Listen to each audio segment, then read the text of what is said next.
Science اب اس نتیجے پر پہنچی کہ برین کا کون سا پارٹ ہے جو پوری باڈی سے چیزوں کو سینس کو لیتا ہے اور فائنل فیصلہ کرتا ہے اور وہ باڈی کو کمانڈ کرتا ہے.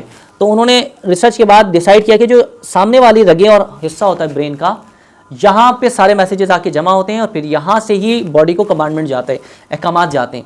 تو انسان سے جو بھی افعال سرزد ہوتے ہیں وہ دماغ کے احکامات پر ہوتے ہیں. دماغ جو آپ کو کہتا ہے آپ کی باڈی وہ کام کرتی ہے. دماغ حکم دیتا ہے جی آنکھ بند کر لو, آنکھ بند ہو جاتی ہے, کھول لو کھل جاتی ہے, ہاتھ چلاؤ چل جاتے ہیں. زبان سے آپ نے جو کہنا ہے وہ دماغ میں آتا ہے تو آپ کہتے ہیں. لیکن وہ کون سا حصہ ہے؟ دماغ کا سینٹر نہیں ہے, بیک سائڈ سائڈز نہیں ہے, بالکل یہ فرنٹ سائڈ ہے. اور قرآن نے کیا کہا کہ قیامت کے دن نا ان کو بن ناسیہ, یہ جو جبیں کے بال ہیں نا, ماتھے کے اوپر والے بال ہیں, یہاں سے پکڑ کے گھسیٹا جائے گا گناہ گاروں کو. یہ کہنے کی وجہ آپ کتنی گہرائی سے سمجھے نا. قرآن نے کہا کہ ایسا نہیں کہ پیچھے چوٹیوں سے پکڑا جائے, گدیوں سے پکڑا جائے. گناہ گاروں کو بن ناسیہ, یہ ماتھے کے اوپر کے جو بال ہیں نا, یہ اپر پارٹ کے, یہاں سے پکڑ پکڑ کے گھسیٹ گھسیٹ کے ان کو جہنم میں ڈالا جائے گا. اس کا بہت گہرا لنک ہے اعمال کے ساتھ.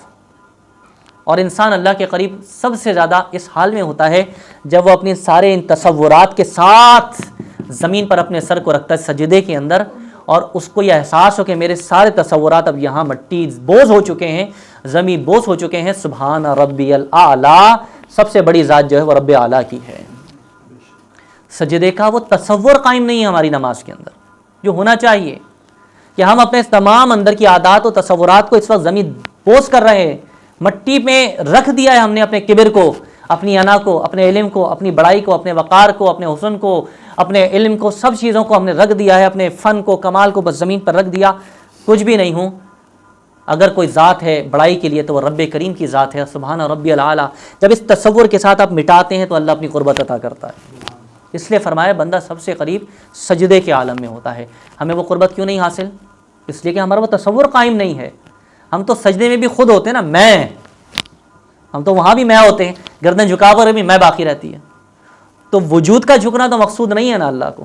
اس حمد و ثنا کے لیے تو فرشتے بھی بہت تھے, انہوں نے یہی تو دعویٰ کیا تھا. اگر یہ تسبیحاں بجا لانی ہے اور یہی باتیں کرنی ہے سبحان ربی العظیم اور سبحان ربی الاعلیٰ, تو فرشتوں نے کہا یہ تو ہم کر لیتے ہیں اور بہت اچھا کرتے ہیں, کوئی ہمارے اندر جھول بھی نہیں ہے.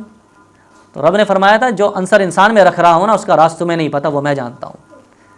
وہ عاجزی, وہ انکساری, وہ بندگی, وہ رونا, وہ گریا, وہ زاری, وہ محبت, وہ تڑپ, یہ کیفیات فرشتوں میں نہیں ہے. ان کیفیات کے لیے درد دل کے واسطے پیدا کیا انسان کو, ورنہ طاعت کے لیے کچھ کم نہ تھے کرو بھی ہاں.